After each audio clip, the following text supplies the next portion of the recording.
Ya, sebelum menuju ke Pak Henry Satrio, kami akan hadirkan terlebih dahulu pemirsa data prioritas APBN dan juga target 2023 berikut ini.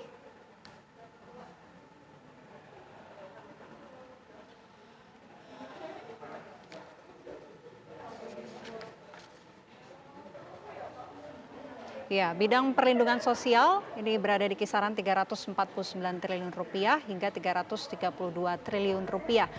Dan prioritas APBN 2023 bidang kesehatan yakni 193,7 triliun rupiah hingga 155 triliun rupiah. Untuk bidang pendidikan, prioritas APBN tahun 2023 ini berada di kisaran 595,9 triliun rupiah. Target pembangunan 2023, tingkat kemiskinan ini targetnya 7,5% hingga 8,5%.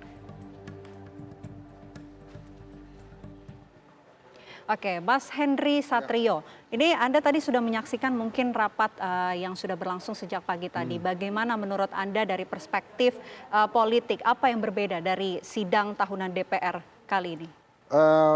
Ini sidang umum yang pertama pasca pandemi ya, sehingga aura positif dan optimisme tadi dimunculkan. Pak Jokowi memang memulai dengan warning, tapi kemudian dia menyampaikan banyak sekali kabar baik gitu ya. Ada surplus ekonomi 106 triliun, kemudian ada subsidi 502 triliun gitu ya. Jadi memang itu kan hal-hal positif tuh. Dan ya terlepas dia juga kemudian menyinggung politik identitas yang sebetulnya hari ini sudah adem terus disinggung lagi pasti rame lagi nih ntar politik identitas itu. Pak Jokowi itu memang senangnya bikin rakyat exciting terhadap pidatonya dia. Ibu Puan banyak sekali hal yang terkait APBN yang disampaikan beliau yang saya ingat ada beberapa catatan yang misalnya tentang bagaimana jiwa pengabdian itu harus dimunculkan dan bagaimana pembangunan politik pembangunan kita harus diperbaiki menurut Bu Puan karena yang pertama jangan sampai kemudian pembangunan seperti dari proyek ke proyek beliau katakan tadi jangka pendek gitu ya. Nah itu merupakan masukan yang bagus sebetulnya dari DPR dan nampaknya dia ingin sekali memanfaatkan jabatannya saat ini memang untuk melakukan perbaikan-perbaikan untuk Indonesia. Nah sementara ketua MPR menurut saya agak norak sih bicaranya karena untuk kesekian kali dia bicara tentang pokok-pokok haluan negara, sebuah ide yang oleh elit politik lain tidak disambut hangat, tapi kembali lagi dilontarkan gitu dengan berbagai alasan yang seingat saya masih mirip dengan pidato juga dia di tahun-tahun yang lalu gitu. Jadi menurut saya harusnya kemudian Pak Bambang bisa mengubah pokok pembicaraannya bukan hanya lagi tentang PPHN, tapi hal-hal lain yang berkaitan dengan kemajuan bangsa menurut saya. Jadi itu beberapa catatan saya, Mbak. Nah itu yang menarik juga sebetulnya beberapa catatan dari Ketua DPR tadi yang sebetulnya harus bisa dijawab di dalam nota APBN ini. Sebelum pindah ke para ahli ekonomi, sebetulnya saya ada pertanyaan juga nih Pak Edi, Pak Wempi. Itu kan berkali-kali kalau ahli ekonomi kemudian pemerintah bicara ini ada imbas dari perang Ukraine-Rusia gitu ya terhadap Indonesia. Tapi kita belum pernah dijelaskan kalau perang Ukraine-Rusia itu tidak terjadi, sebetulnya akan sebaik apa sih Indonesia itu? Jadi jangan kemudian ini dianggap sebagai pencari alasan aja Ukraina-Rusia ini untuk menjelaskan lebih mudah bahwa memang ekonomi kita sedang diuji. Baik. Baik, pemirsa, laju inflasi pada bulan Juli 2022 secara tahunan atau year on year mencapai 4,94%. Angka inflasi ini menjadi yang tertinggi sejak Oktober 2015 akibat lonjakan harga pangan dan kenaikan tarif angkutan udara. Kepala BPS Bargo Yuwono menjelaskan gangguan rantai pasok hingga kenaikan harga komoditas global mengakibatkan tren inflasi terus merangkak naik. Tadi saya sampaikan bahwa inflasi di bulan Juli tahun 2022 ini sebesar 4,94%. Ini merupakan inflasi yang tertinggi sejak Oktober tahun 2015, di mana pada saat itu terjadi inflasi sebesar 6,25% secara year on year.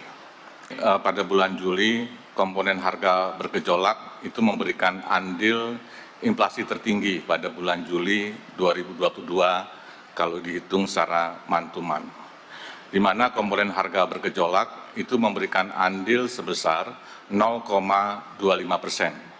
Dan kalau dilihat komoditas penyebab utamanya adalah berasal dari cabai merah, kemudian bawang merah dan cabai rawit. Kemudian kedua diikuti oleh komponen harga yang diatur oleh pemerintah yang memberikan andil sebesar 0,21%. Dan ini kalau diteliti lebih mendalam disebabkan karena kenaikan tarif angkutan udara, bahan bakar rumah tangga, rokok kretek filter, dan tarif listrik. Ya, sekarang saya ingin ke Pak Wempi. Pak Wempi, dari tayangan yang sudah kita sama-sama saksikan ya Pak Wempi, laju inflasi pada Juli 2022 4,9% year on year. Angka inflasi ini menjadi yang tertinggi sejak tahun 2015. Apa yang terjadi Pak? Dalam konteks inflasi memang ini sangat dipengaruhi bukan hanya oleh kondisi global. Jadi dan juga nanti ada faktor musiman. Kita lihat tadi menyambung Bang Hendri tadi yang tanyakan.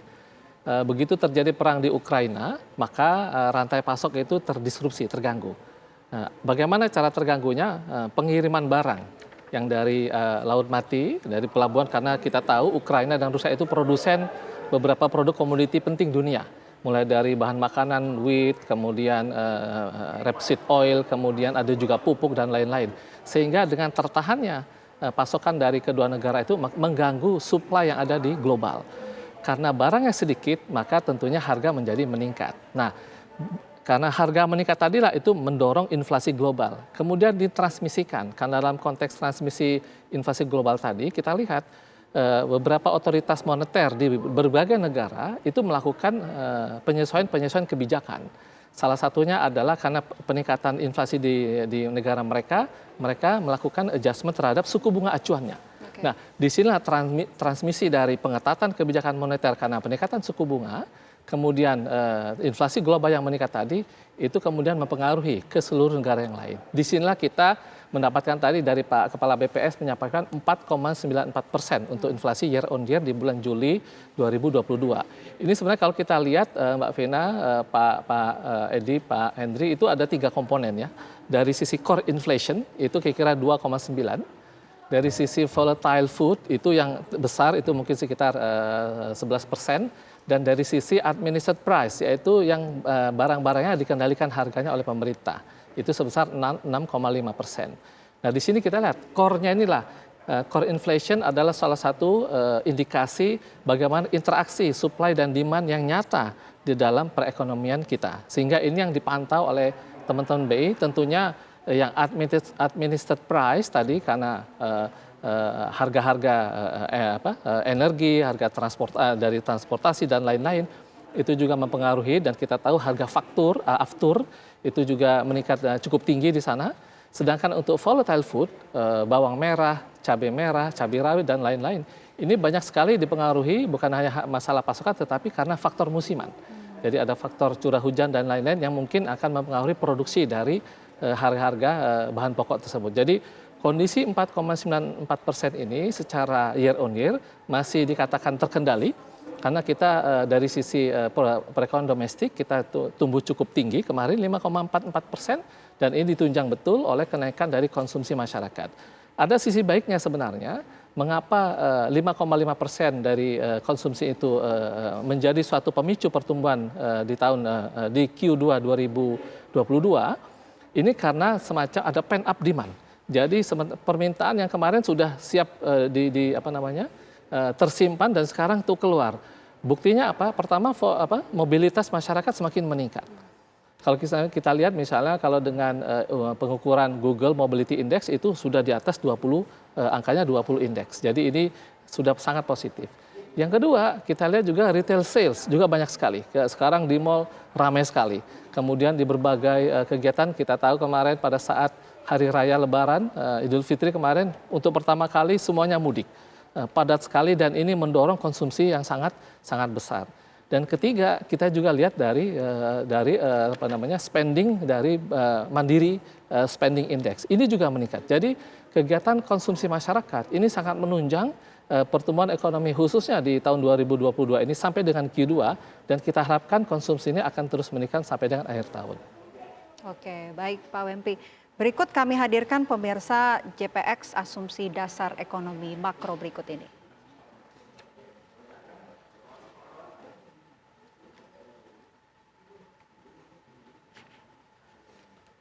Ya, pertumbuhan ekonomi ini berada di kisaran 5,3% hingga 5,9%, inflasi 2 hingga 4%, nilai tukar rupiah berada di kisaran 14.300 per dolar AS hingga 14.800 rupiah per dolar AS. Tingkat bunga Sun 10 tahun kisaran 7,34% hingga 9,16%. Harga minyak mentah berada di kisaran 90 US dollar per barrel hingga 110 US dollar per barrel.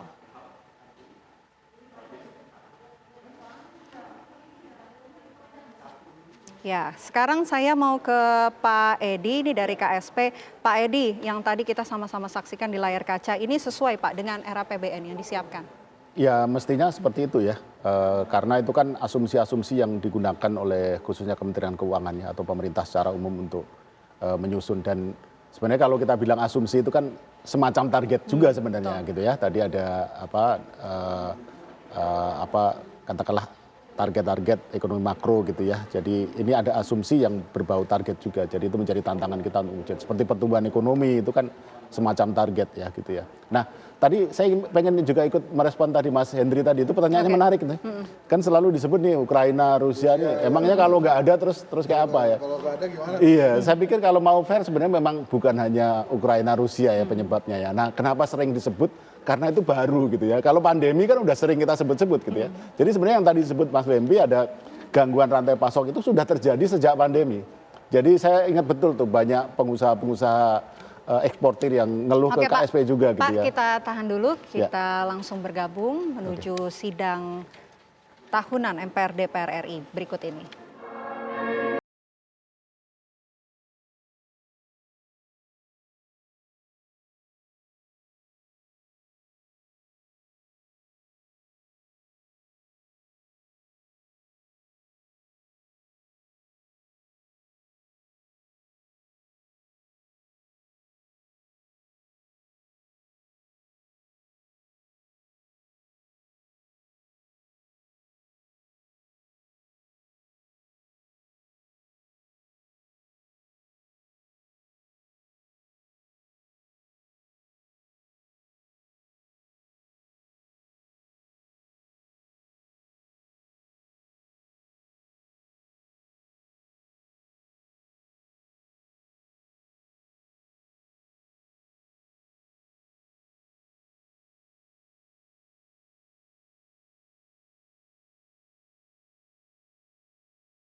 Ya, inilah suasana dari gedung DPR MPR RI. Kita sama-sama saksikan dan menunggu nanti dari Presiden Joko Widodo akan kembali menyampaikan pidato kenegaraan dan keterangan pemerintah mengenai RUU APBN 2023 dan nota keuangan dalam rapat tahunan MPR dan rapat bersama DPR dan DPD RI.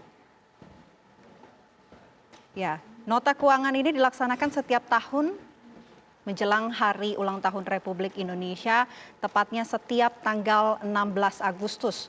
Nota keuangan ini dilakukan di ruang sidang paripurna gedung DPR MPR RI dan dihadiri oleh petinggi negara, mulai dari Presiden Republik Indonesia, Wakil Presiden Republik Indonesia, Ketua DPR RI, Ketua MPR RI, Ketua DPD RI, serta menteri-menteri dan anggota DPR, MPR, dan DPD yang sedang bertugas.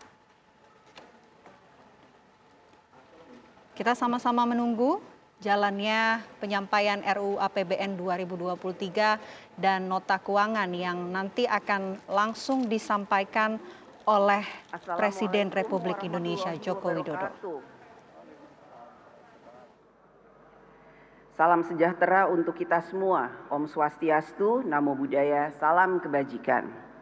Yang kami hormati, Saudara Presiden Republik Indonesia, Insinyur Haji Joko Widodo.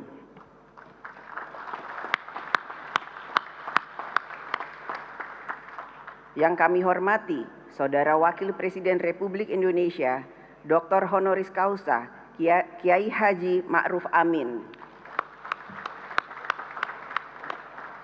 Yang kami hormati, Saudara para Wakil Ketua dan anggota DPR RI. Yang kami hormati, Saudara Ketua dan para Wakil Ketua MPR RI. Yang kami hormati, Saudara Ketua, para Wakil Ketua dan anggota DPD RI. Yang kami hormati, Saudara Ketua dan Wakil Ketua lembaga-lembaga negara. Yang kami hormati, para Menteri Kabinet Indonesia Maju. Yang kami hormati, rekan-rekan pers dan para undangan yang berbahagia. Yang kami hormati, seluruh rakyat Indonesia yang kami muliakan. Berdasarkan catatan Sekretariat Jenderal DPR RI, telah hadir sebanyak 480 orang anggota, terdiri dari seluruh unsur fraksi DPR RI. Maka quorum telah tercapai dan dengan mengucap Bismillahirrahmanirrahim, perkenankan kami selaku pimpinan Dewan membuka rapat paripurna DPR RI yang ke-1 masa persidangan pertama tahun sidang 2022-2023 hari Selasa tanggal 16 Agustus 2022 dan kami nyatakan dibuka dan terbuka untuk umum.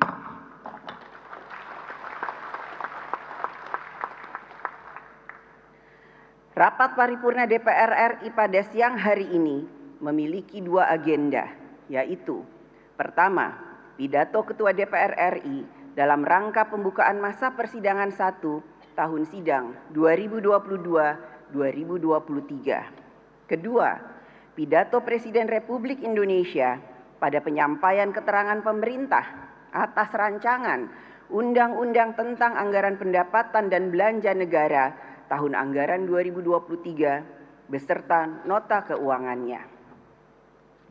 Izinkan saya akan menyampaikan pidato pembukaan masa persidangan pertama tahun sidang 2022-2023 dari meja pimpinan. Saudara Presiden dan Saudara Wakil Presiden, sidang Dewan yang terhormat, yang kami muliakan seluruh rakyat Indonesia. Ke depan, pembangunan nasional kita menghadapi berbagai tantangan yang berat. Di tengah pandemi yang sudah semakin terkendali, dunia kembali dihadapkan pada peningkatan risiko lainnya yang berpotensi menahan keberlanjutan pemulihan perekonomian global dan nasional. Lonjakan harga komoditas strategis, kerentanan pangan, kerentanan energi, dan peningkatan inflasi global, serta ancaman stagflasi. Ancaman tersebut akan berdampak besar bagi perekonomian nasional kita, khususnya dari sisi fiskal dan moneter yang akan mempengaruhi investasi, daya beli masyarakat, kemampuan keuangan negara, dan pemulihan ekonomi nasional. Selain menghadapi tantangan global, pembangunan nasional kita juga dihadapkan pada sejumlah tantangan dalam negeri, khususnya pemulihan ekonomi nasional, penyelesaian sejumlah agenda pembangunan yang tertunda, serta berbagai permasalahan struktural dalam pembangunan. Saat ini, kita lepas dari lower middle income country masuk menjadi upper middle income country.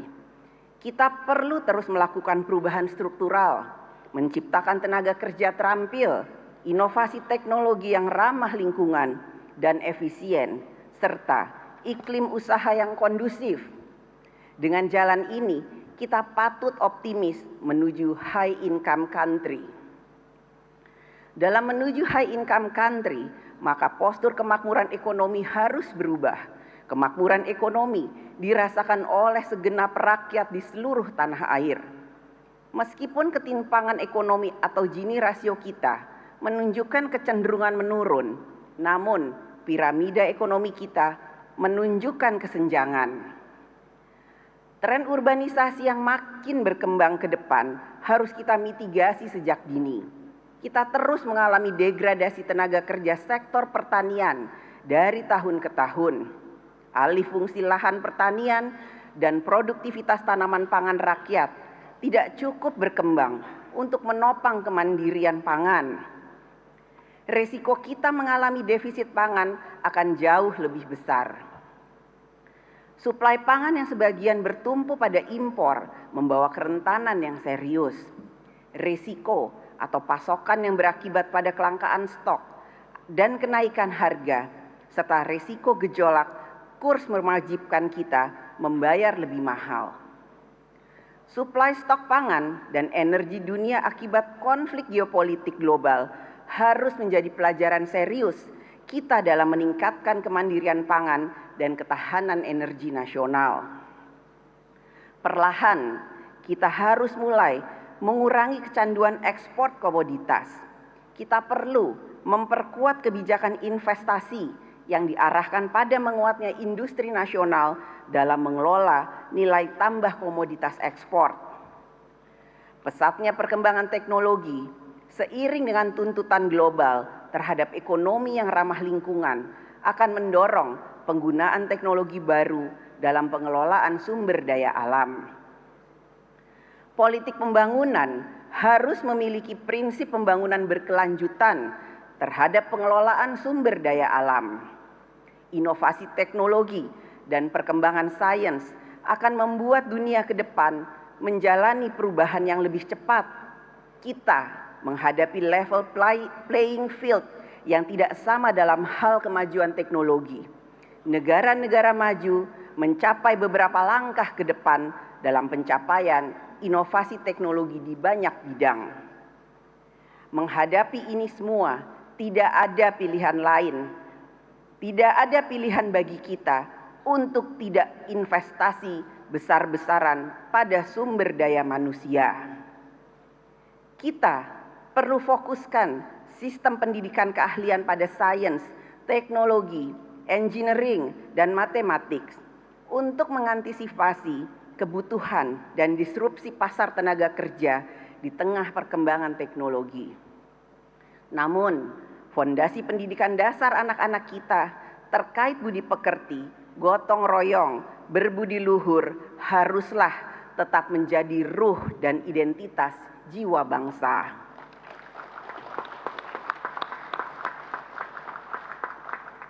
Sebagai negara yang berpenduduk terbesar keempat di dunia, maka Indonesia menjadi sasaran pasar yang sangat potensial. Tentu kita tidak ingin hanya menjadi sasaran pasar dari produk luar. Kita perlu memperkuat upaya dan kebijakan yang dapat meningkatkan kemampuan industri nasional dalam memenuhi kebutuhan dalam negeri.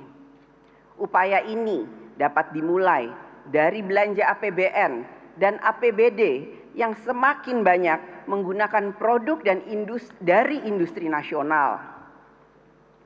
Pelembagaan birokrasi negara yang efektif dan efisien akan mendukung birokrasi negara dalam menjalankan agenda pelayanan publik dan pembangunan.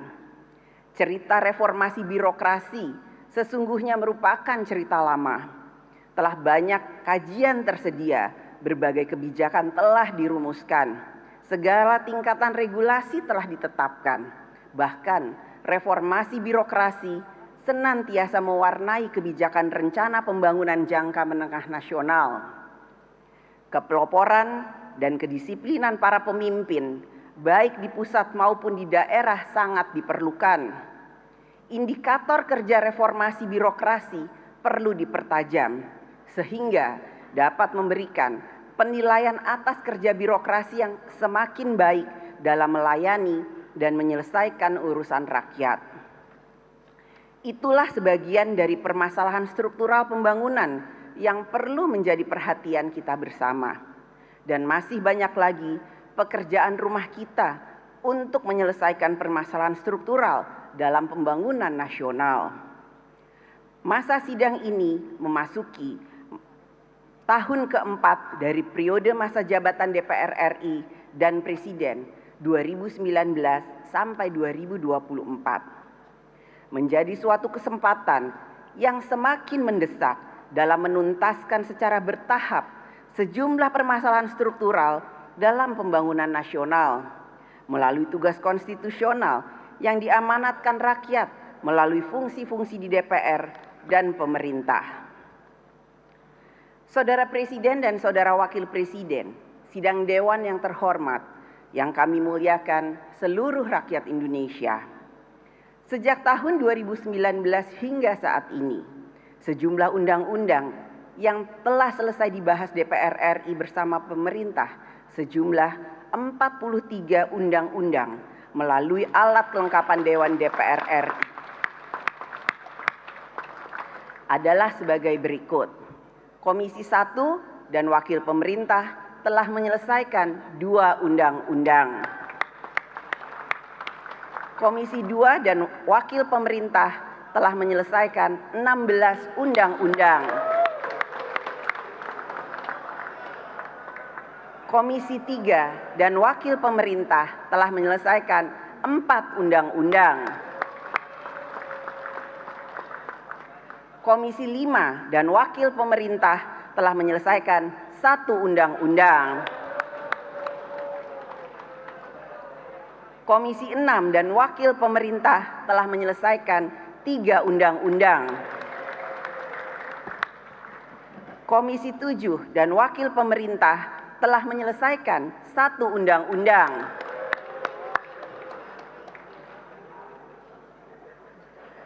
Komisi 8 dan Wakil Pemerintah telah menyelesaikan 2 undang-undang.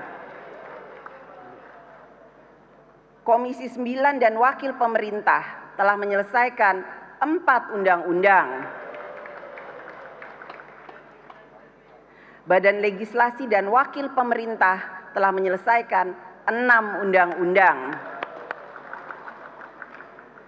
Badan Anggaran dan Wakil Pemerintah telah menyelesaikan 1 undang-undang selain Undang-Undang Anggaran Pendapatan dan Belanja Negara. Panitia Khusus DPR RI dan Wakil Pemerintah telah menyelesaikan 3 undang-undang. Politik legislasi DPR RI dan pemerintah mengutamakan kualitas daripada kuantitas undang-undang tersebut.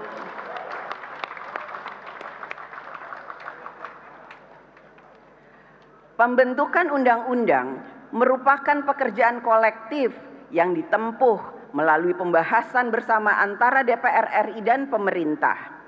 Oleh karena itu, diperlukan komitmen bersama antar pembentuk undang-undang, yaitu DPR RI dan pemerintah dalam memenuhi kebutuhan hukum nasional. Kinerja dalam pembentukan undang-undang merupakan kinerja bersama antara DPR RI dan pemerintah. Dalam pembahasan membentuk undang-undang, DPR RI dan pemerintah dituntut agar selalu cermat dan mempertimbangkan berbagai pendapat, pandangan, kondisi, situasi, kebutuhan hukum nasional, serta membuka ruang partisipasi rakyat untuk dapat menyampaikan aspirasinya. Pembentuk undang-undang juga dituntut agar pembahasan undang-undang dilakukan secara terbuka sehingga memenuhi prinsip transparansi publik. Dengan demikian, diharapkan undang-undang yang dihasilkan akan memiliki keselarasan dengan Undang-Undang Dasar Negara Republik Indonesia tahun 1945, memiliki landasan sosiologis yang kuat dan mengutamakan kepentingan nasional. Hal ini menjadi komitmen DPR RI dalam menjalankan fungsi legislasinya. Saudara Presiden dan Saudara Wakil Presiden, sidang Dewan yang terhormat, yang kami muliakan seluruh rakyat Indonesia. DPR RI memiliki tugas konstitusional yang berfungsi melakukan pengawasan terhadap kinerja pelaksanaan undang-undang yang diselenggarakan oleh pemerintah. Fungsi pengawasan DPR RI diarahkan agar kebijakan dan program pemerintah dilaksanakan untuk dapat memajukan kesejahteraan rakyat dan memudahkan kehidupan rakyat. DPR RI dalam menjalankan fungsi pengawasan akan memberikan perhatian yang besar terkait dengan berbagai permasalahan yang menjadi perhatian rakyat, antara lain mewaspadai perkembangan pandemi COVID-19, penanganan dampaknya serta ancaman dari varian baru dan mitigasi dari ancaman pandemi lainnya. Mengantisipasi dinamika konflik geopolitik global yang telah mengakibatkan krisis pangan dan energi yang menyebabkan tingginya harga komoditas strategi seperti minyak bumi dan bahan pangan. Hal ini dapat berdampak pada kemampuan keuangan negara dalam memberikan subsidi energi. Mencermati permasalahan terhadap buruh dan pekerja migran, serta memperkuat peran TNI dan Polri agar semakin profesional, humanis, melayani, dan dekat dengan rakyat, sehingga rakyat merasa mendapatkan perlindungan, rasa aman, dan ketertiban umum. Pemerintah agar terus dapat meningkatkan kinerja kementerian lembaga dalam urusan rakyat untuk mendapatkan pelayanan, mendapatkan perlindungan sosial, memperoleh kesempatan kerja, dan meningkatkan kesejahteraannya. Komitmen pemerintah dalam melaksanakan tindak lanjut hasil rapat kerja pengawasan DPR RI menunjukkan bahwa terdapat saling menghormati kewenangan antara lembaga eksekutif dan legislatif. Saudara Presiden dan Saudara Wakil Presiden, sidang Dewan yang terhormat, yang kami muliakan seluruh rakyat Indonesia. DPR RI mengapresiasi langkah Presiden dalam pertemuan G7 dan pemimpin-pemimpin negara yang sedang berkonflik untuk menjalankan amanat Undang-Undang Dasar Negara Republik Indonesia tahun 1945, yaitu ikut melaksanakan ketertiban dunia yang berdasarkan kemerdekaan, perdamaian abadi, dan keadilan sosial.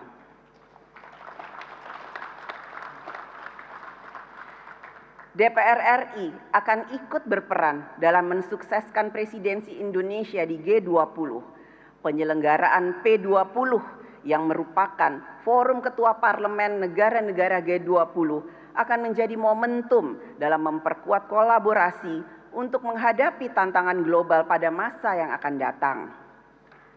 Pertemuan P20 dengan tema Stronger Parliament for Sustainable Recovery sejalan dengan tema presidensi G20, yaitu Recover Together, Recover Stronger.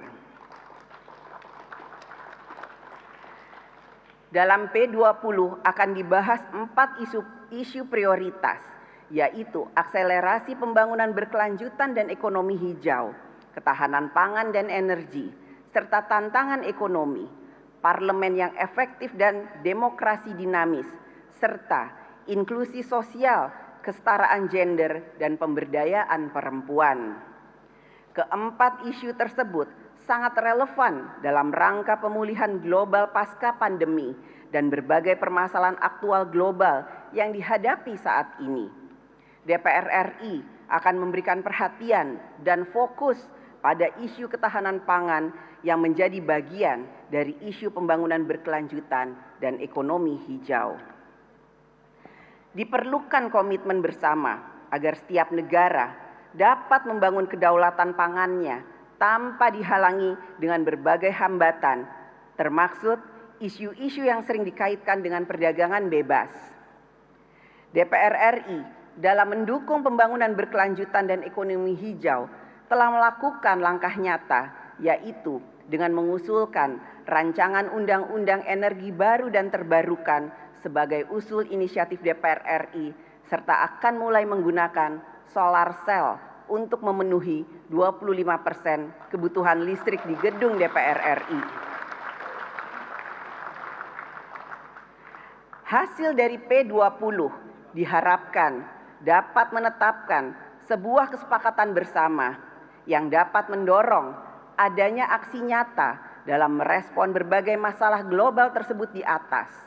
Kesepakatan P20 merupakan wujud komitmen bersama bahwa kita berusaha membangun suatu dunia yang sehat dan aman.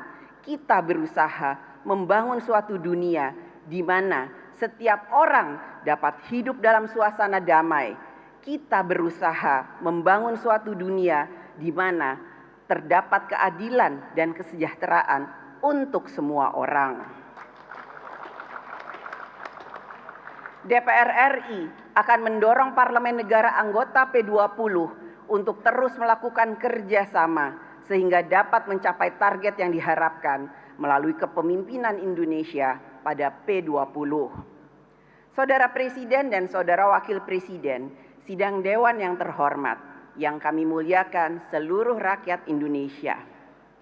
Agenda kedua pada sidang hari ini adalah pidato Presiden Republik Indonesia pada penyampaian keterangan pemerintah atas rancangan undang-undang tentang anggaran pendapatan dan belanja negara tahun 2023 beserta nota keuangannya. Pada masa sidang sebelumnya, DPR RI bersama pemerintah telah melakukan pembahasan kebijakan ekonomi makro dan pokok-pokok kebijakan fiskal APBN tahun anggaran 2023. Dengan asumsi makro pertumbuhan ekonomi berada pada kisaran 5,3% hingga 5,9% dan laju inflasi pada kisaran 2% hingga 4%. Pendapatan negara diperkirakan berada pada besaran 11,19% PDB hingga 12,24% PDB dengan pendapatan perpajakan sebesar 9,3% PDB hingga 10% PDB. Belanja negara sebesar 13,8% PDB hingga 15,1% PDB. Serta defisit berada pada besaran 2,61% PDB hingga 2,85% PDB. Tema rencana kerja pemerintah pada tahun 2023 yaitu peningkatan produktivitas untuk transformasi ekonomi yang inklusif dan berkelanjutan, dan arah kebijakan fiskal akan difokuskan pada penguatan kualitas sumber daya manusia, percepatan pembangunan infrastruktur, penguatan reformasi birokrasi, revitalisasi industri, dan pembangunan ekonomi hijau. Pemerintah agar telah mengantisipasi berbagai faktor global dan nasional yang dapat memberikan tekanan pada kemampuan keuangan negara dalam melaksanakan APBN pada tahun 2023. APBN 2023 perlu mengantisipasi berbagai dinamika global, konflik geopolitik, perkembangan kebijakan moneter global, stagflasi, perkembangan harga komoditas strategis seperti minyak bumi, kerentanan produksi pangan global, dan lain sebagainya yang dapat mempengaruhi kebijakan fiskal APBN dan ketahanan APBN, khususnya yang berkaitan dengan pendapatan negara, peningkatan belanja khususnya subsidi, serta pembiayaan defisit melalui surat berharga negara. APBN 2023 ini merupakan konsolidasi APBN kembali kepada defisit di bawah 3% PDB, sehingga menempatkan pemerintah untuk dapat melakukan usaha terbaiknya dalam mengoptimalkan penerimaan negara, pilihan prioritas belanja, dan ruang pembiayaan yang semakin terbatas. Dalam mendorong pertumbuhan ekonomi, setiap kementerian lembaga ikut berkontribusi melalui upaya, kebijakan, dan program yang dapat memberikan nilai tambah ekonomi nasional. Dari sisi penerimaan negara, khususnya perpajakan, agar dapat mengoptimalkan implementasi undang-undang harmonisasi peraturan perpajakan sehingga dapat meningkatkan tax ratio pada tingkat yang maksimal. Pemerintah juga agar dapat mempertajam insentif pajak yang diarahkan untuk dapat memberikan dampak pengganda yang besar dalam pemulihan ekonomi nasional. Belanja pemerintah sebagaimana telah disampaikan dalam kebijakan ekonomi makro dan pokok-pokok kebijakan fiskal, bahwa pemerintah akan meningkatkan kualitas belanja atau spending better yang semakin baik. Hal ini tentu saja perlu dibuktikan dengan nyata dan ditunjukkan oleh setiap kementerian lembaga melalui berbagai indikator yang dapat memperlihatkan bahwa program kerja yang dijalankan efektif dalam menyelesaikan urusan rakyat, efisien dalam tata kelolanya, tepat sasaran, tepat manfaat bagi rakyat, dan memudahkan rakyat untuk dapat mendapatkan manfaatnya.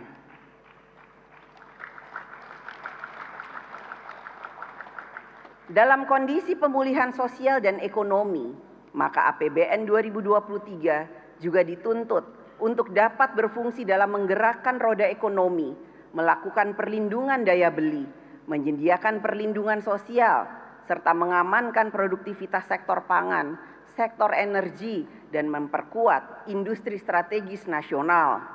APBN juga menjadi instrumen dalam melaksanakan pembangunan nasional di berbagai bidang yang tidak dapat ditunda, seperti di bidang pendidikan, kesehatan, pertanian, infrastruktur, pemberdayaan rakyat, dan lain sebagainya.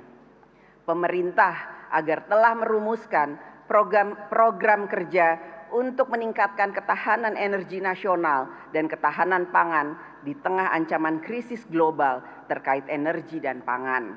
Pemerintah agar telah memperhatikan pembangunan kedaulatan pangan nasional dengan meningkatkan produktivitas dan kesejahteraan petani. Dalam kebijakan transfer daerah, pemerintah agar telah mengoptimalkan implementasi undang-undang hubungan keuangan antara pemerintah pusat dan pemerintah daerah yang baru, sehingga pemerintah daerah memiliki kemampuan yang mumpuni dalam menjalankan pembangunan daerah dan kualitas belanja pemerintah daerah semakin meningkat. Kemajuan daerah adalah kemajuan Indonesia.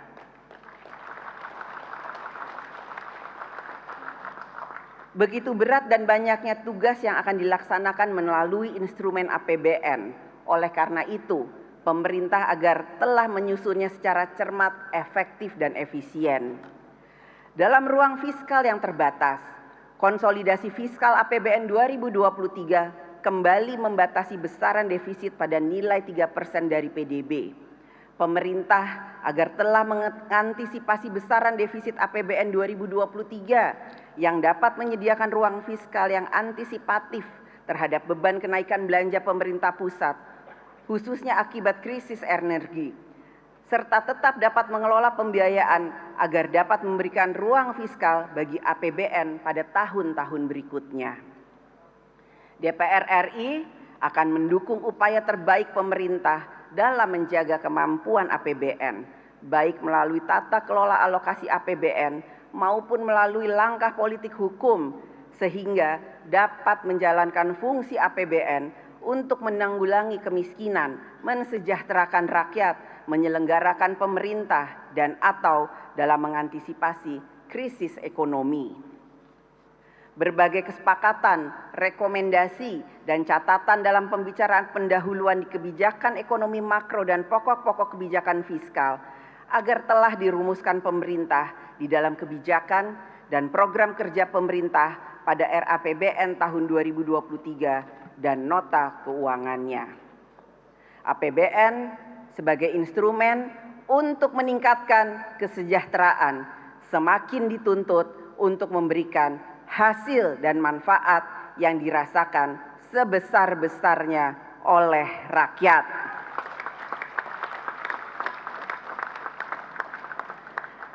Saudara Presiden dan Saudara Wakil Presiden Sidang Dewan yang terhormat, yang kami muliakan seluruh rakyat Indonesia.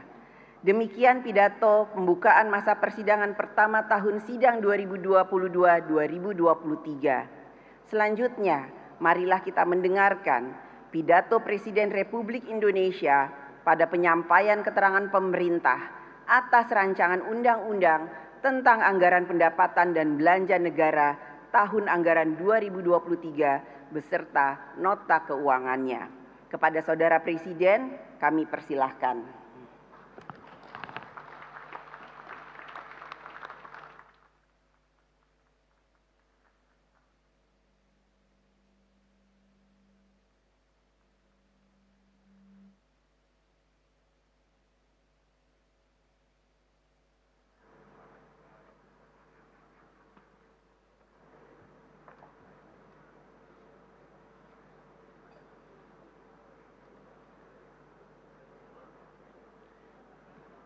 Bismillahirrahmanirrahim.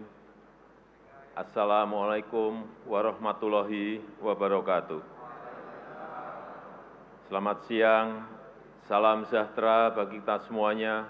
Om Swastiastu, Namo Buddhaya, salam kebajikan.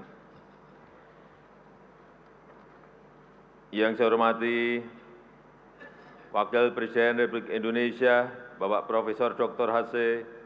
Kiai Haji Ma'ruf Amin.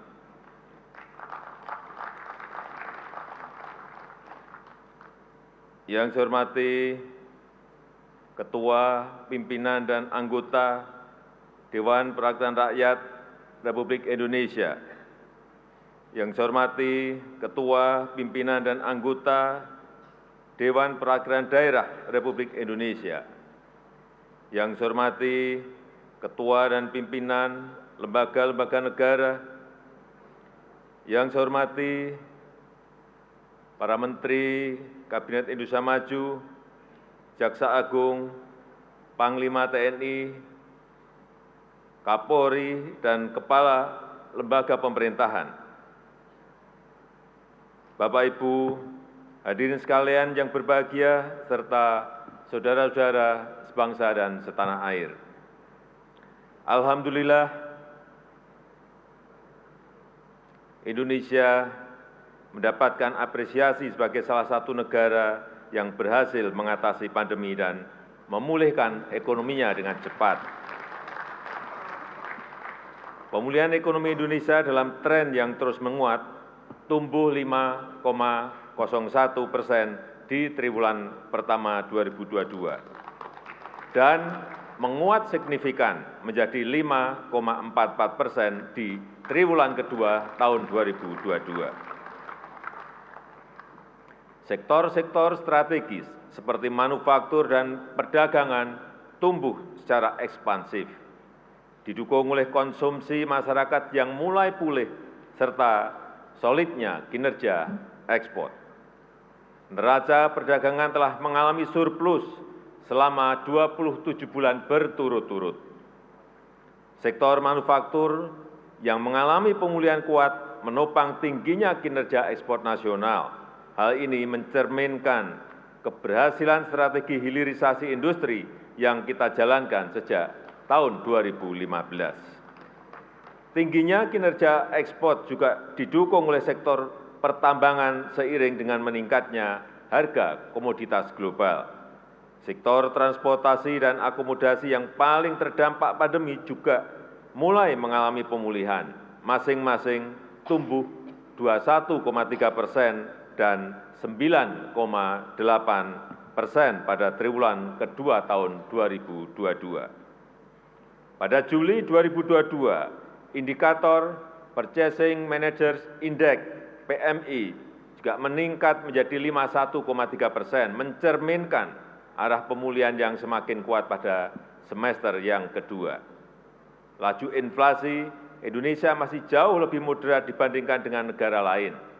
Per Juli, tingkat inflasi Indonesia sebesar 4,9% year on year. Hal itu ditopang oleh peran APBN dalam menjaga stabilitas harga energi dan pangan.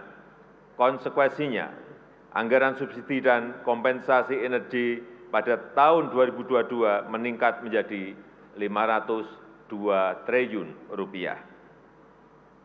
Hadirin yang saya muliakan, ke depan kita harus terus menjaga kehati-hatian dan kewaspadaan kita. Risiko gejolak ekonomi global masih tinggi. Perlambatan ekonomi dunia tetap berpotensi mempengaruhi laju pertumbuhan ekonomi domestik dalam jangka pendek. Konflik geopolitik dan perang di Ukraina telah menyebabkan eskalasi gangguan sisi suplai yang memicu lonjakan harga-harga komoditas global dan mendorong kenaikan laju inflasi di banyak negara, tidak terkecuali negara kita, Indonesia. Bank sentral di banyak negara melakukan pengetatan kebijakan moneter secara agresif. Pengetatan telah menyebabkan guncangan pada pasar keuangan di banyak negara berkembang. Konsekuensinya, nilai tukar mata uang sebagian besar negara berkembang mengalami pelemahan. Dengan berbagai tekanan tersebut, IMF memprediksi pertumbuhan ekonomi global melambat signifikan dari 6,1% tahun 2021 menjadi 3,2% di tahun 2022 dan menjadi 2,9% di tahun 2023. Hadirin yang saya hormati, ketidakpastian global tidak boleh membuat kita pesimistis. Dalam 8 tahun terakhir kita telah memupuk modal penting untuk menciptakan ekosistem pembangunan yang lebih kondusif.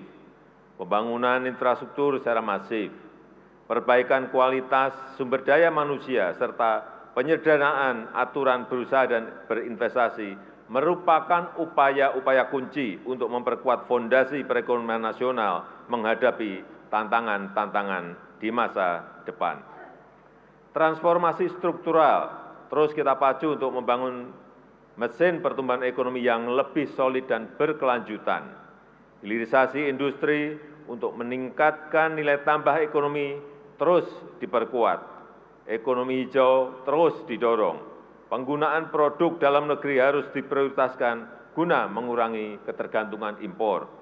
Ekonomi digital juga difasilitasi agar UMKM naik kelas dan melahirkan dekakorn baru kelas dunia di masa depan. Keseimbangan kebijakan makrofiskal juga terus dijaga. Konsolidasi fiskal menjadi sangat krusial. Kesehatan APBN ditingkatkan agar adaptif dan responsif dalam jangka menengah dan dalam jangka panjang. Ketua, pimpinan, dan anggota Dewan yang saya hormati, dengan mempertimbangkan dinamika perekonomian nasional terkini, agenda pembangunan yang akan kita capai, serta potensi risiko dan tantangan yang kita hadapi, maka asumsi dasar ekonomi makro sebagai landasan penyusunan RAPBN tahun 2023 adalah sebagai berikut. Pertumbuhan ekonomi 2023 diperkirakan sebesar 5,3%. Kita akan berupaya maksimal dalam menjaga keberlanjutan penguatan ekonomi nasional. Ekspansi produksi yang konsisten akan terus didorong untuk membuka lapangan kerja yang sebanyak-banyaknya. Berbagai sumber pertumbuhan baru harus segera diwujudkan. Pelaksanaan berbagai agenda reformasi struktural terus diakselerasi untuk transformasi perekonomian. Investasi harus terus dipacu, serta daya saing produk manufaktur nasional di pasar global harus ditingkatkan. Dengan semakin kuatnya sektor swasta sebagai motor pertumbuhan, maka manajemen kebijakan fiskal dapat lebih diarahkan untuk menciptakan keseimbangan antara perbaikan produktivitas dan daya saing. dengan menjaga kesehatan dan keberlanjutan fiskal untuk menghadapi risiko dan gejolak di masa depan. Bauran kebijakan yang tepat serta sinergi dan koordinasi yang semakin erat antara otoritas fiskal, moneter, dan sektor keuangan akan menjadi modal yang kuat dalam rangka akselerasi pemulihan ekonomi nasional, serta penguatan stabilitas sistem keuangan. Inflasi akan tetap dijaga pada kisaran 3,3%. Kebijakan APBN akan tetap diarahkan untuk mengantisipasi tekanan inflasi dari eksternal, terutama inflasi energi dan pangan. Asumsi inflasi pada level ini juga menggambarkan keberlanjutan pemulihan sisi permintaan, terutama akibat perbaikan daya beli masyarakat. Rata-rata nilai tukar rupiah diperkirakan bergerak di sekitar 14.750 rupiah per US dollar dan rata-rata suku bunga surat utang negara 10 tahun diprediksi pada level 7,85%. Selanjutnya, harga minyak mentah ICP diperkirakan akan berkisar pada 90 US dollar per barel. Di sisi lain, lifting minyak dan gas bumi diperkirakan masing-masing mencapai 660.000 barel per hari dan 1,05 juta barel setara minyak per hari. Ketua, pimpinan, dan anggota Dewan yang saya muliakan, arsitektur APBN tahun 2023 harus mampu meredam keraguan, membangkitkan optimisme, dan mendukung pencapaian target pembangunan, namun tetap dengan kewaspadaan dan kehati-hatian yang tinggi. APBN harus terus berperan sebagai motor penggerak pertumbuhan dan instrumen kontrasiklus. Karena itu, konsolidasi fiskal yang berkualitas terus kita lakukan sebagai bentuk komitmen pemerintah untuk menjaga agar fiskal tetap sehat, namun juga mampu memelihara momentum pemulihan yang menguat. Konsolidasi fiskal juga merupakan refleksi kesiapsiagaan menyongsong tantangan baru yang lebih besar. Desain APBN 2023 harus senantiasa waspada, antisipatif, dan responsif terhadap berbagai kemungkinan skenario yang bergerak sangat dinamis dan berpotensi menimbulkan gejolak. Desain belanja dan pendapatan serta pembiayaan harus fleksibel, menyediakan ruang fiskal yang memadai agar mempunyai daya redam yang efektif untuk mengantisipasi ketidakpastian. APBN 2023 adalah APBN yang suportif dan terukur dalam menghadapi berbagai kemungkinan-kemungkinan. Arsitektur fiskal tahun 2023 juga dirancang untuk memperkokoh fondasi perekonomian dalam menghadapi tantangan saat ini maupun di masa yang akan datang. Maka kebijakan fiskal pada tahun 2023 diarahkan untuk mendukung peningkatan produktivitas untuk transformasi ekonomi yang inklusif dan berkelanjutan. Hadirin yang saya muliakan, strategi yang akan ditempuh adalah sebagai berikut. Pertama, APBN 2023 difokuskan pada 5 agenda utama, yaitu 1.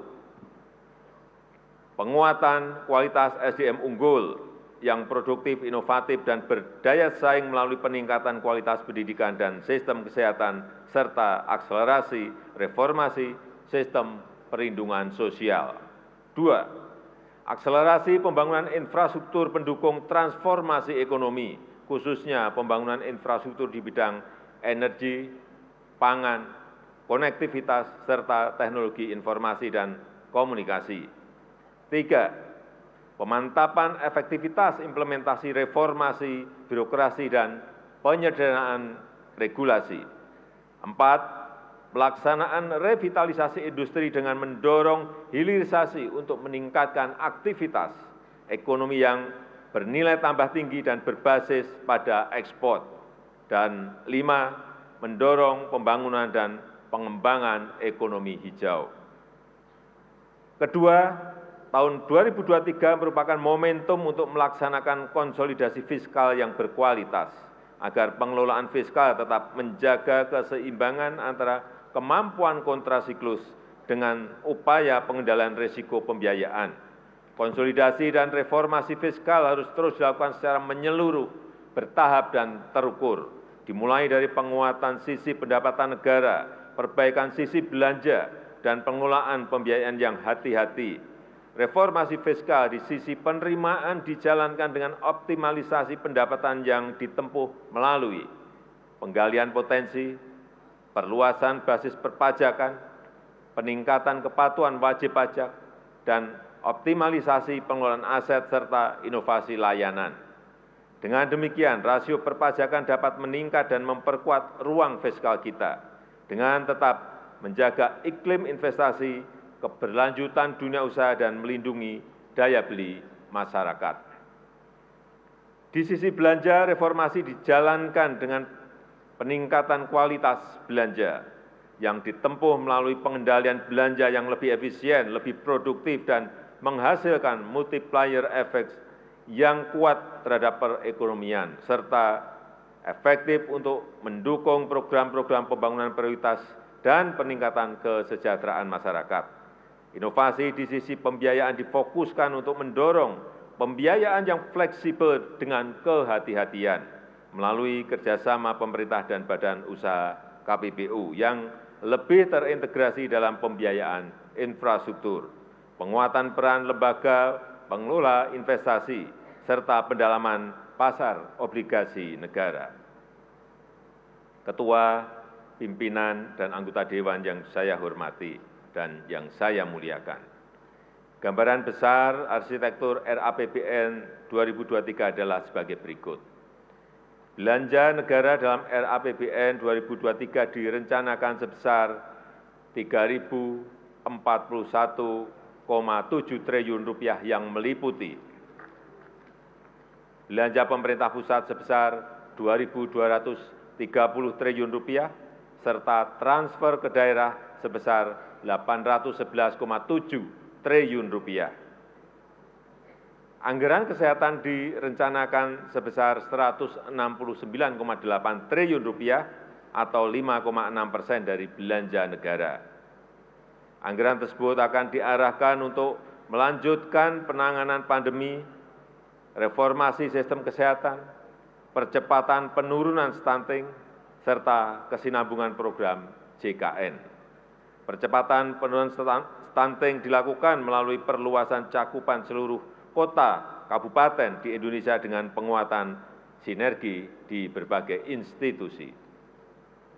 Anggaran perlindungan sosial dialokasikan sebesar Rp479,1 triliun untuk membantu masyarakat miskin dan rentan memenuhi kebutuhan dasarnya, dan dalam jangka panjang diharapkan akan mampu memotong rantai kemiskinan. Sejalan dengan hal tersebut, reformasi program perlindungan sosial diarahkan kepada perbaikan basis data penerima melalui pembangunan data registrasi sosial ekonomi (REK-SOSEK), penyempurnaan perlindungan sosial sepanjang hayat dan adaptif, subsidi tepat sasaran, dan berbasis target penerima manfaat, serta percepatan penghapusan kemiskinan ekstrim. Untuk peningkatan produktivitas dan kualitas sumber daya manusia (SDM), disiapkan anggaran pendidikan sebesar Rp608,3 triliun. Kita harus mampu memanfaatkan bonus demografi dan siap menghadapi disrupsi teknologi. Kita harus menyiapkan sumber daya manusia yang produktif, inovatif, dan berdaya saing global dengan tetap mengamalkan nilai-nilai Pancasila, berakhlak mulia, dan menjaga jati diri budaya bangsa. Upaya peningkatan kualitas sumber daya manusia Indonesia ditekankan pada 5 hal, yaitu peningkatan akses pendidikan pada seluruh jenjang pendidikan, peningkatan kualitas sarana prasarana penunjang kegiatan pendidikan terutama di daerah terluar, tertinggal, dan terdepan 3T, penguatan link and match dengan pasar kerja, pemerataan kualitas pendidikan, serta penguatan kualitas layanan PAUD. Selanjutnya, pemerintah juga berkomitmen untuk memperkuat investasi di bidang pendidikan antara lain dengan mendukung perluasan program beasiswa, pemajuan kebudayaan, penguatan perguruan tinggi kelas dunia, dan pengembangan riset dan inovasi.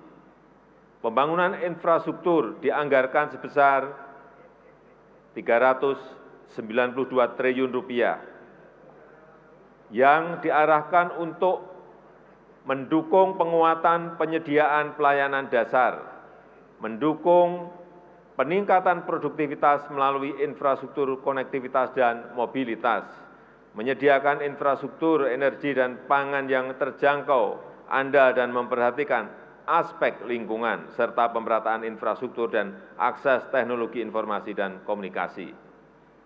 Untuk mendukung target percepatan pembangunan infrastruktur, strategi memadukan anggaran dengan bauran skema pendanaan akan dilakukan melalui sinergi sisi pembiayaan investasi dan belanja kementerian, lembaga, serta meningkatkan peran swasta. Skema KPBU menjadi model pembiayaan yang terus ditawarkan. Ketua, pimpinan, dan anggota Dewan yang saya muliakan, pada tahun 2023, anggaran transfer ke daerah direncanakan sebesar Rp811,7 triliun. Kebijakan transfer ke daerah diarahkan, 1. Meningkatkan sinergi kebijakan fiskal pusat dan daerah serta harmonisasi belanja pusat dan daerah. 2. Memperkuat kualitas pengelolaan transfer ke daerah sejalan dengan implementasi Undang-Undang Nomor 1 Tahun 2022 tentang hubungan keuangan antara pemerintah pusat dan pemerintah daerah.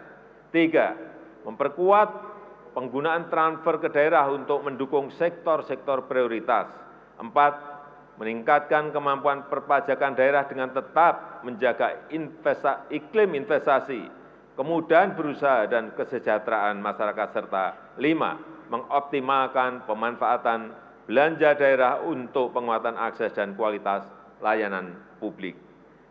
Ketua, pimpinan, dan anggota Dewan yang saya hormati dan yang saya muliakan, untuk menjalankan agenda pembangunan tersebut, pendapatan negara pada tahun 2023 dirancang sebesar Rp2.443,6 triliun, yang terdiri dari penerimaan perpajakan sebesar Rp2.016,9 triliun dan penerimaan negara bukan pajak PNBP sebesar Rp426,3 triliun. Mobilisasi pendapatan negara dilakukan dalam bentuk optimalisasi penerimaan pajak maupun reformasi pengelolaan PNBP. Untuk memperkuat kemandirian dalam pendanaan pembangunan, kita akan meneruskan reformasi perpajakan. Reformasi perpajakan dilakukan melalui perluasan basis pajak, peningkatan kepatuhan, serta perbaikan tata kelola dan administrasi perpajakan dalam rangka meningkatkan rasio perpajakan. Selain itu, pemberian berbagai insentif perpajakan yang tepat dan terukur diharapkan mampu mendorong percepatan pemulihan dan peningkatan daya saing investasi nasional serta memacu transformasi ekonomi. Untuk peningkatan PNBP terus dilakukan melalui perbaikan proses perencanaan dan pelaporan dengan menggunakan teknologi informasi yang terintegrasi, penguatan tata kelola dan pengawasan, optimalisasi pengelolaan aset, intensifikasi penagihan dan penyelesaian piutang, serta mendorong inovasi layanan dengan tetap menjaga kualitas dan keterjangkauan layanan. Dengan mencermati kebutuhan belanja negara dan optimalisasi pendapatan negara, maka defisit anggaran tahun 2023 direncanakan sebesar 2,85% terhadap PDB atau Rp598,2 triliun. Defisit anggaran tahun 2023 merupakan tahun pertama kita kembali kepada defisit maksimal 3% terhadap PDB. Defisit tersebut akan dibiayai dengan memanfaatkan sumber-sumber pembiayaan yang aman dan dikelola secara hati-hati untuk menjaga keberlanjutan fiskal. Komitmen untuk menjaga keberlanjutan fiskal dilakukan agar tingkat rasio utang selalu dalam batas aman melalui pendalaman pasar keuangan. Pemerintah terus meningkatkan efektivitas pembiayaan investasi khususnya kepada BUMN dan BLU yang diarahkan untuk penyelesaian infrastruktur strategis pusat dan daerah, pemberdayaan masyarakat, serta sinergi pembiayaan dan belanja. Pemerintah tetap mendorong kebijakan pembiayaan inovatif melalui skema KPBU, termasuk penguatan peran BUMN, BLU, lembaga investasi, dan Special Mission Vehicle SMV, serta mengakselerasi pembangunan infrastruktur dan meningkatkan akses pembiayaan bagi masyarakat berpenghasilan rendah, UMKM, dan ultra mikro. Pemerintah juga memanfaatkan saldo anggaran lebih SAL untuk menjaga stabilitas ekonomi dan antisipasi ketidakpastian, serta meningkatkan pengelolaan manajemen kas yang integratif untuk menjaga bantalan fiskal yang andal dan efisien. Dengan pengelolaan fiskal yang kuat disertai efektivitas dalam mendorong transformasi ekonomi dan perbaikan kesejahteraan rakyat, tingkat pengangguran terbuka tahun 2023 diharapkan dapat ditekan di kisaran 5,3% hingga 6%. Angka kemiskinan dalam rentang 7,5% hingga 8,5%. Rasio Gini dalam kisaran 0,375 hingga 0,378, serta indeks pembangunan manusia dalam rentang 73,31 hingga 73,49. Selain itu, nilai tukar petani, NTP, dan nilai tukar nelayan, NTN, juga ditingkatkan untuk mencapai kisaran masing-masing 105 sampai 107 dan 107 sampai dengan 108.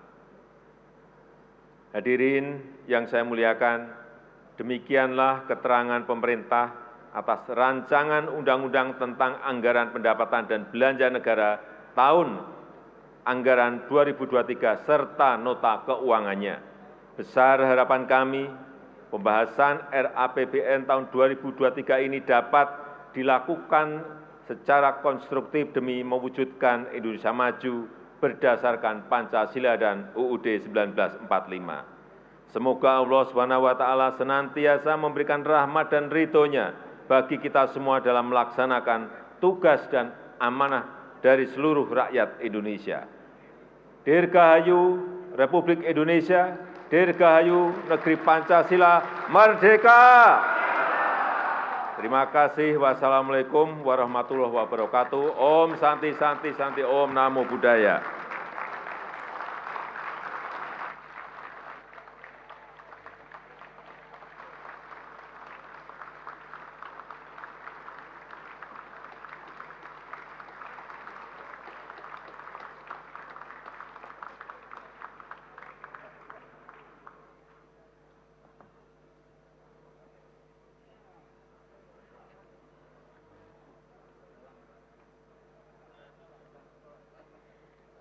Persiapan penyampaian RUU APBN tahun anggaran 2023 dan nota keuangan disertai dokumen pendukungnya dari Presiden Republik Indonesia kepada Ketua DPR RI dilanjutkan dengan penyampaian permintaan pertimbangan DPD RI atas RUU APBN dan nota keuangan disertai dokumen pendukungnya dari Ketua DPR RI kepada Ketua DPD RI. Ketua DPR RI dan Ketua DPD RI, kami silakan menempati tempat yang telah ditentukan.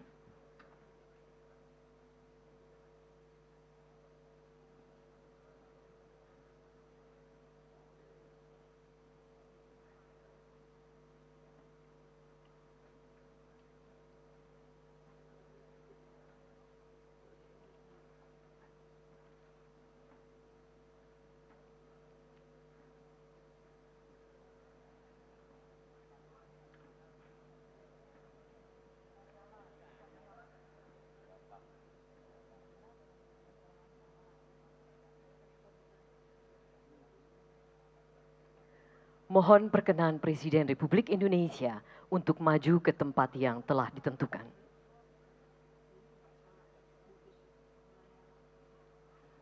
Penyampaian RUU APBN tahun anggaran 2023 dan nota keuangan disertai dokumen pendukungnya dari Presiden Republik Indonesia dan berita acara serah terima dokumen dari Presiden Republik Indonesia kepada Ketua DPR RI.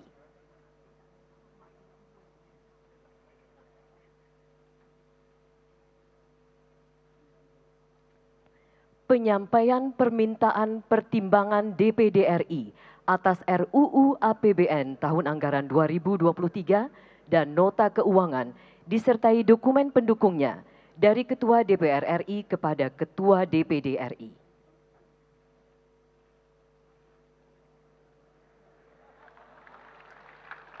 Presiden Republik Indonesia, Ketua DPR RI dan Ketua DPD RI, kami silakan kembali ke tempat semula.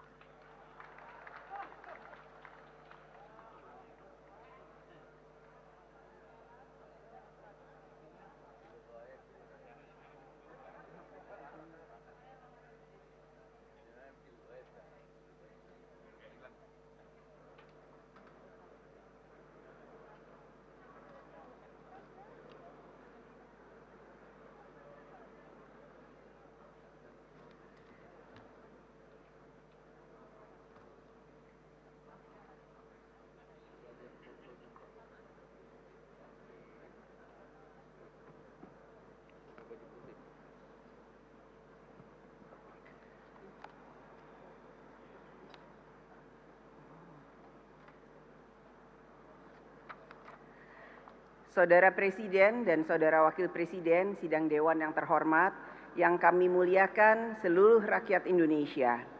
Demikianlah telah kita ikuti dan dengar bersama pidato kenegaraan Presiden Republik Indonesia dalam rangka penyampaian keterangan pemerintah atas rancangan undang-undang tentang anggaran pendapatan dan belanja negara tahun anggaran 2023 dan nota keuangan beserta dokumen pendukungnya. Atas nama seluruh anggota DPR RI, kami mengucapkan terima kasih. Selanjutnya, untuk mengakhiri rapat paripurna hari ini, kami mempersilahkan Saudara Dr. Haji Jeffrey Romdoni SESOS MSI MM, anggota DPR RI dari fraksi Partai Gerindra, untuk membacakan doa.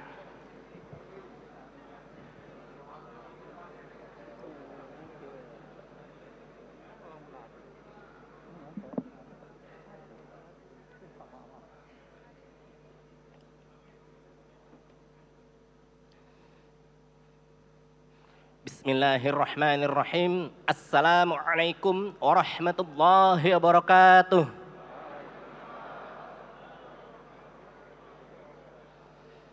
Izinkan kami memohon kepada para hadirin sekalian untuk menundukkan kepala sejenak seraya kita mensyukuri segala nikmat, dan selanjutnya kita akan memohon agar segala harapan-harapan kita di tahun 2022 ini dikabulkan oleh Allah Subhanahu wa Ta'ala. Dan saya mohon izin untuk memimpin doa ini secara agama Islam, dan bagi yang lainnya dimohon dapat menyesuaikan. Bismillahirrahmanirrahim. Allahumma sholli wa sallim ala sayyidina wa habibina wa syafi'ina wa kiramina wa dukhrina wa maulana Muhammad. Wa radhiyallahu tabaraka wa ta'ala an kulli ashabi rasulillahi ajma'in. Amin ya rabbal alamin. Hamdan yuwafi ni'amahu wa yukafi'u mazidah. Ya Rabbana lakal hamdu kama yanbaghi li jalali wajhikal karimi wa azimi sultanik. Allahumma inni as'aluka bi anni ashhadu annaka antallah la ilaha illa anta al-ahadus samad alladzi lam yalid wa lam yulad wa lam yakul lahu kufuwan ahad. Allahumma ighfir lana wa liwalidina warhamhum kama rabbawna shighara. Ya Allah, ya Rahman, ya Rahim. Pada hari ini perkenankanlah kami memanjatkan puji syukur kepadamu Karena dengan rahmat dan ridha-Mu lah kita bisa hadir di tempat yang agung ini untuk melaksanakan pembukaan masa sidang 1 tahun 2022-2023. Sekaligus memulai langkah mulia kami dalam menyusun anggaran pendapatan dan belanja negara tahun 2023. Oleh karena itu, mudahkanlah kami dalam melaksanakan semua rencana yang telah kami susun untuk bangsa dan negara ini. Tiada hal yang sulit jika Engkau mudahkan, ya Allah. Ya Allah, ya Hamid, ya Syakur. Bimbinglah kami para hamba-hamba-Mu untuk bisa menjadi bangsa yang pandai mensyukuri nikmat-Mu. Nikmat atas karunia-Mu, atas pemberian negeri Indonesia yang indah tiada tara, dengan penduduk yang berbineka tunggal ika. Oleh karena itu, ya Allah, kokohkanlah jiwa raga kami untuk menjaga keindahan negeri ini. Satukanlah pikiran dan hati seluruh anak bangsa dalam ikatan cinta. Cinta para pemimpin kepada rakyatnya, cinta segenap rakyat kepada pemimpinnya, cinta sesama saudara sebangsa, cinta sesama umat manusia. Dengan rahmat dan pertolongan-Mu itu pula, kami dapat menatap masa depan Indonesia yang lebih gemilang. Melalui sidang ini pula, kiranya Engkau turunkan anugerah-Mu, agar sidang ini melahirkan hasil-hasil yang berguna dan berkah untuk segenap warga bangsa kami. Ya Allah, ya Malikal Mulk, di tengah pandemi yang sudah semakin terkendali, kiranya Engkau selalu membimbing kami dalam rangka mempercepat langkah-langkah pemulihan sosial dan ekonomi di berbagai bidang kehidupan kami. Dan kiranya Engkau selalu limpahkan kekuatan kepada kami untuk mampu bangkit lebih kuat dalam menghadapi berbagai tantangan pada masa yang akan datang. Anugerahkanlah kepada kami, ya Allah, kejernihan dan kebeningan hati, agar kami mampu merumuskan kebijakan yang menjaga stabilitas dan pemulihan perekonomian nasional. Dengan kebijakan reformasi struktural yang berkelanjutan, Indonesia dapat lebih cepat menuju negara maju. Ya Allah, berikanlah kepada kami kemampuan untuk menggali potensi-potensi penerimaan negara untuk mendukung pembiayaan program pembangunan nasional yang lebih berkualitas. Berikanlah kepada kami kekuatan untuk mengemban amanah seluruh rakyat Indonesia dalam menjadikan Indonesia sebagai negeri yang memiliki ketahanan ekonomi yang kuat dalam mengantisipasi dinamika dan tantangan global. Semoga upaya yang dilakukan ini dapat membawa Indonesia segera mencapai tujuan bernegara sesuai konstitusi, yaitu kesejahteraan umum bagi seluruh rakyat Indonesia. Ya Allah, ya Hadi, ya Nasir, masih panjang jalan yang harus kami tempuh, masih besar tantangan yang kami hadapi, masih beragam hambatan yang harus kami lalui, dan masih banyak tanggung jawab yang harus kami emban. Berikanlah kami kekuatan dan ketegaran, terutama kepada Presiden kami, Bapak Insinyur Haji Joko Widodo, dan para pemimpin dan penentu kebijakan bangsa kami untuk mengemban amanah suci ini dengan baik dan berhasil.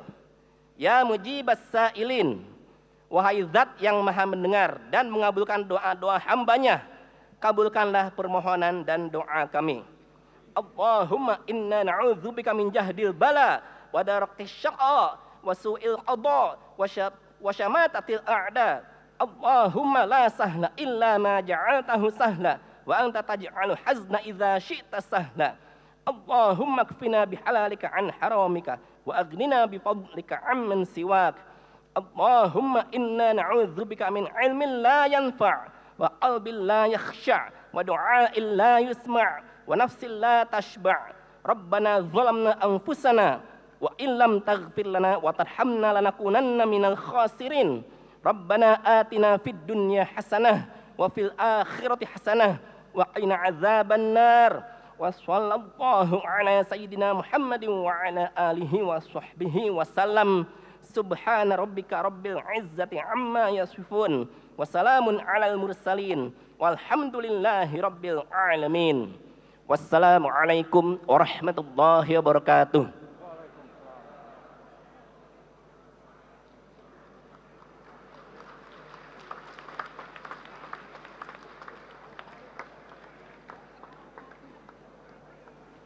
Ya, itu dia, kita sudah sama-sama menyaksikan bagaimana pidato yang disampaikan, pidato kenegaraan yang kemudian ini disampaikan oleh Presiden Republik Indonesia Joko Widodo dalam keterangan pemerintah terkait RUU APBN 2023 dan nota keuangan dalam rapat tahunan MPR, rapat bersama DPR dan juga DPD RI. Nanti masih akan kita bahas bersama ketiga narasumber yang sudah hadir di studio TV One. Kami jeda terlebih dahulu pemirsa, kabar khusus masih akan kembali sesaat lagi.